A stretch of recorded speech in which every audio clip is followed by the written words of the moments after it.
रहमत वली जरसन कैलाश वैली के दूसरे बड़े गांव रंबोर की एक पहाड़ी पर रहता है। बचपन से दोनों टांगों से माजूर है और हाथों की मदद से घिसट घिसट कर चलता है। घर चोटी पर है और वहां तक पहुंचने के लिए जंगल से ट्रैक करके जाना पड़ता है। दूसरा रास्ता सीढ़ियां हैं। यूनानी वॉलंटियर्स ने रहमत वली के घर तक 350 सीढ़ियां बना दी हैं। ये सीधी और मुश्किल सीढ़ियाँ दरिया से शुरू होती हैं और अंगूरों की बेलों, अखरोट, सेब और शहतूत के दरख्तों के नीचे से होती हुई रहमत वली के घर तक पहुंच जाती हैं। ये माजूर होने के बावजूद दुनिया के मुनफरिद लोगों में शुमार होता है। अल्लाह ताला ने उसके जहन और हाथों को फन की दौलत से नवाज रखा है। ये पैदाइशी आर्टिस्ट है। लकड़ी तराश कर इंतहाई खूबसूरत मुजस्मे बनाता है। घोड़ा इसके फन की शारग है। ये लकड़ी को काट कर, रगड़ कर और खोद कर उसे घोड़े की शक्ल दे देता है और कमाल कर देता है। ये फन उसने सिर्फ एक दिन में सीख लिया था। वो माजूर था, बच्चा था, अपने घर से नहीं जा सकता था। लिहाजा वो चारपाई पर बैठकर सारा दिन चाकू से लकड़ी छीलता रहता था। लकड़ी कभी तीर बन जाती थी, कभी कमान, कभी लड़का, कभी लड़की, कभी चिड़िया और कभी खरगोश, लेकिन घोड़ा बनाकर उसे ज्यादा खुशी होती थी। बम्बोरियत में उस जमाने में एक मुजस्मा साज रहता था। वो भी लकड़ी से बुत तराशता था। उसे इसके बारे में मालूम हुआ तो उसने एक दिन अपने सारे औजार लिए और जंगल में चलता चलता रहमत वली के घर पहुंच गया। वो उससे मिला, लकड़ी का एक टुकड़ा उठाया, उसे तराशना शुरू कर दिया। रहमत वली देखता रहा। मुजस्मा साज ने लकड़ी का घोड़ा बनाया, उसके हाथ में पकड़ाया और कहा, लो अब इसी तरह बनाते रहो। उसने अपने सारे औजार उसके हवाले कर दिए और वापस आ गया। वो रहमत वली का एक दिन का उस्ताद था। उसने उस्ताद के औजारों से मुजस्मे बनाना शुरू कर दिए और आहिस्ता आहिस्ता दुनिया में मशहूर होता चला गया। रहमत वली से मेरा तारुफ मेरे बेटे शमाइल ने कराया। ये चंद माह कबल कैलाश गया और ट्रैक करता हुआ उस माजूर आर्टिस्ट के घर तक पहुंच गया। उसके फन ने उसे मबहूत कर दिया। हम 22 अगस्त को रंबोर पहुंचे, फेस्टिवल देखा और लंच के लिए नीचे आए तो शमाइल ने हकीम बाबर को रहमत वली के बारे में बता दिया और ये बेताब हो गया और मेरे पास आकर बोला, मैंने लॉ ऑफ अट्रैक्शन की जिंदा मिसाल तलाश कर ली है। मैंने हैरत से इसकी तरफ देखा। वो बोला, ये माजूर आर्टिस्ट आज तक पहाड़ से नीचे नहीं आया। उसने चोटी पर बैठकर मुजस्मे बनाना शुरू किए और आप ये देख लें, उसके मुजस्मे खरीदने के लिए गोरे यूरोप से कैलाश और फिर कैलाश से उसके घर तक जाते हैं। क्या ये लॉ ऑफ अट्रैक्शन नहीं? यानी एक शख्स पहाड़ पर बैठकर ये सोच कर मुजस्मे बना रहा है कि उसके खरीदार उन्हें खरीदने के लिए यहाँ आएंगे और वो आते हैं। मैंने हाँ में सर हिला दिया। हकीम बाबर ने मुझसे पूछा कि आप इससे मिलने के लिए जाएंगे? मैंने अपने घुटनों की तरफ देखा, ये ताज़ा ठीक हुए थे। फिर पहाड़ की चोटी की तरफ देखा और फिर हकीम बाबर की तरफ देखकर कहा, हाँ क्यों नहीं। हकीम ने कहका लगाया और पूछा और घुटने मैंने जवाब दिया, मैं इसी वक्त जाना चाहता हूँ। मैं आज जैसे तैसे चोटी तक पहुँच जाऊंगा, लेकिन अगर खुदा न खास्ता कल मेरे गोडे गिटे जवाब दे जाते हैं तो फिर मैं शायद कभी इस गुमनाम आर्टिस्ट को ना देख सकूं। हकीम बाबा ने कहकहा लगाया और हमने ट्रैकिंग शुरू कर दी। हिकमतुल्लाह काकड़, आगा जुनैद और एक खूबसूरत साहब भी हमारे साथ चल पड़े। हमारे साथ लाहौर के एक मियाँ बीवी भी थे। खातून माशाल्लाह बहुत जिंदा दिल और जुर्रतमंद थी। वो इस जगह भी चुपचाप पहुंच जाती थी जहां मजबूत से मजबूत मर्द भी हिम्मत हार बैठते थे। ये दोनों दूसरे ग्रुप के साथ सीढ़ियां के जरिए चल पड़े। रहमत वली का घर 8-10 घरों की छोटी सी लोकेलिटी में था।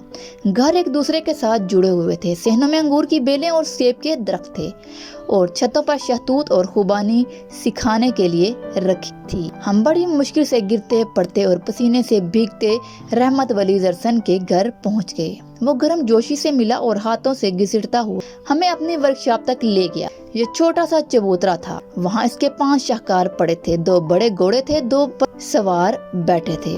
मजूर आर्टिस्ट ने सवारों और घोड़ों दोनों की कैफियत लकड़ी में परो दी थी। एक घोड़े का सवार हंस रहा था जबकि दूसरा संजीदा दिखाई देता था, लेकिन दोनों मुकम्मल थे। जरसन ने बताया, हंसते सवार का घोड़ा चित्राल के शाही खानदान ने खरीद लिया है, जबकि दूसरा घोड़ा उसने एक फ्रेंच सियाह के लिए बनाया। ये चंद दिन में मुकम्मल हो जाएगा और वो इसे पिक करा लेगा। तीसरा घोड़े का सर था, वो भी कमाल था। घोड़े की सारी कैफियत उस सर पर दर्ज थी। वन पीस था और वन पीस सर हिकमतुल्लाह काकड़ ने खरीद लिया। मैं इस्लामाबाद तक इस सर को हासदीन की निगाह से देखता रहा। चौथा और पांचवा शाहकार छोटे साइज के घोड़े थे जिन पर सवार बैठे थे। ये रफ थे लेकिन उसके बावजूद इनमें एक जाज़बियत थी। मैंने इनमें से एक पसंद किया और रहमत वली को नजराना देकर खरीद लिया। वो घोड़ा अब मेरे ड्राइंग रूम में रखा है। मैं इसे रोज देखता हूँ और जी भर कर लॉ ऑफ अट्रैक्शन को दाद देता हूँ। हम 1 घंटा रहमत वली जरसन के साथ गुजार कर वापस चल पड़े। सीमेंट की सीढ़ियाँ मकई के खेतों और सेब और खुबानी के दरख्तों के दरमियान गुजर रही थी। मैं और अब्दुल वहीद साहब आहिस्ता आहिस्ता नीचे उतरने लगे। अल्लाह ताला ने भी कमाल दुनिया बनाई और अपनी महबूब तरीन महलूक इंसान को उसमें उतार दिया, फिर इसे लॉ ऑफ अट्रैक्शन का तोहफा दे दिया। हम इंसान जो सोचते हैं वो हो जाता है। इंसान ने उड़ने का सोच, ये आज उड़कर ज़मीन के मदार से भी बाहर चला जाता है। इसने रात को दिन बनाने का सोचा और फिर इसने ये कर दिखाया। उसने बीमारियों के मुकाबले का सोचा और ये आज अपनी हर बीमारी का इलाज करता चला जा रहा है। उसने अपनी स्पीड बढ़ाने का फैसला किया और ये आज पलक झपकने में क्या से क्या नहीं कर जाता। उसने गूगल, फेसबुक, व्हाट्सएप और स्काइप के जरिए पूरी दुनिया को भी आपस में जोड़ दिया। लिहाजा आज ये फिक्रा हकीकत बन चुका है। आपको जो चीज़ गूगल पर नहीं मिलती वो दुनिया में मौजूद ही नहीं। ये सब लॉ ऑफ अट्रैक्शन कमाल है। ये कानून कहता है आप दुनिया तक पहुंचना चाहते हैं या दुनिया को अपने पास बुलाना चाहते हैं तो आप बस काम शुरू कर दें। दुनिया आप और आप दुनिया तक जरूर पहुंच जाएंगे। भारत में औरंगाबाद में अजंता के गार हैं। इन घरों में हजारों साल पहले नामालूम इंसानों ने दीवारों पर तस्वीरें बनाई और इन लोगों ने भी यकीनन ये सोचा होगा दुनिया में एक वक्त ऐसा आएगा जब लोग इन घरों तक पहुंचेंगे और हमारा ये शाहकार देखेंगे। और फिर लोग वहां पहुंचे और ये शाहकार भी देखा और नामालूम आर्टिस्टों को दाद भी दी। करतबा की मस्जिद मराकश के मामारों ने बनाई थी। वो लोग मस्जिद बनाते जाते थे, उसके स्तून तराशते जाते थे और सोचते जाते थे एक दिन एक वक्त आएगा जब पूरी दुनिया हमारा शाहकार देखेगी। करतबा 1236 में मुसलमानों के हाथों से निकल गया और ईसाई पादरियों ने स्तून गिराकर मस्जिद के ऐन दरमियान चर्च बना दिया। मस्जिद थोड़ी सी बाकी रह गई लेकिन आप लॉ ऑफ अट्रैक्शन देखें, आज दुनिया भर के सियाह इस थोड़ी सी मस्जिद को देखने आते हैं और देर तक इसकी खूबसूरती की दाद देते रहते हैं, जबकि वो चर्च इमारत में एक बेहंगम और गुस्ताख कहकहा महसूस होता है। मोहनजोदड़ो और एहराम मिस्र भी लॉ ऑफ अट्रैक्शन की जीती जागती मिसालें हैं।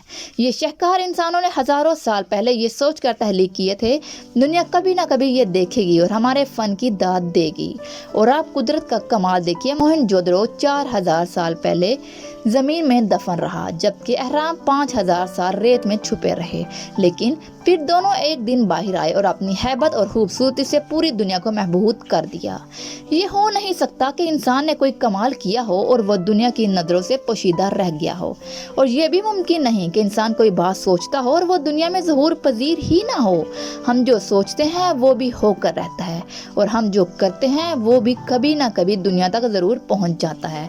चनाचा आप जमकर मेहनत करें और इखलास के साथ काम करें। आपकी मेहनत और आपका काम बहरहाल दुनिया तक पहुंच कर रहेगा। कदरदान अगर पहाड़ों ठुड्डे खा कर रहमत वली जरसन तक पहुंच सकते हैं तो ये आप तक भी जरूर पहुंचेंगे, लेकिन बस आपने शाहकार तहलीक करना है। आप अशरफुल महलूकात हैं, मोर नहीं जो जंगल में नाच नाच कर फोत हो जाएगा और इसके लिए कोई ताली नहीं बजेगी।